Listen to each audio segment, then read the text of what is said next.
लालची कौवा और जंगल के परिंदे। जंगल की जिंदगी हमेशा आसान नहीं होती। यहाँ परिंदे और जानवर हर दिन अपनी खुराक ढूंढने के लिए जद्दोजहद करते हैं।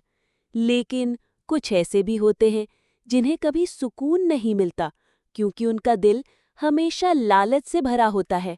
चिड़िया मुस्कुराते हुए, दोस्तों, बांटकर खाने में मजा ही कुछ और है।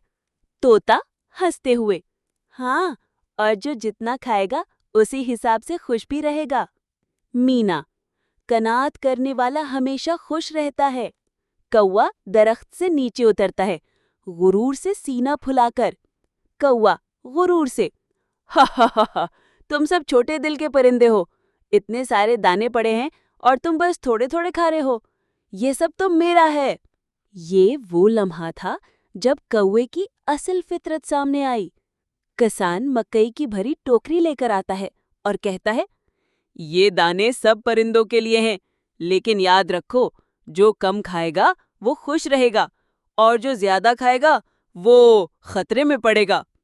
सब परिंदे एक दूसरे की तरफ देखकर सर हिलाते हैं।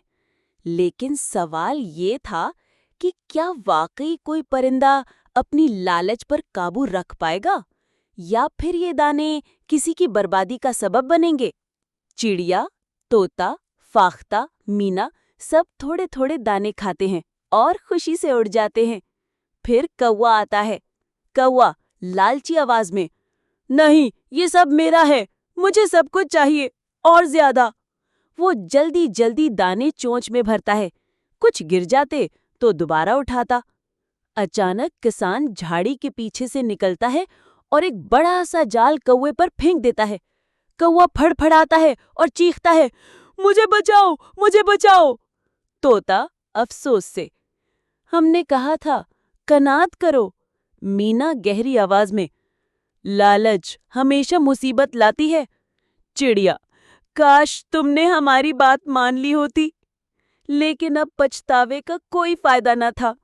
किसान जाल लेकर कौवे को साथ ले जाता है। बाकी परिंदे आजाद उड़ जाते हैं।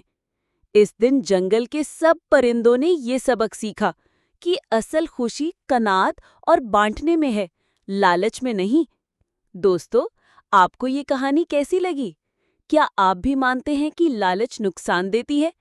अगर कहानी पसंद आई हो तो लाइक, शेयर और सब्सक्राइब करना मत भूलिएगा, ताकि मज़ीद दिलचस्प और सबक आमूज कहानियाँ आप तक पहुँच सकें।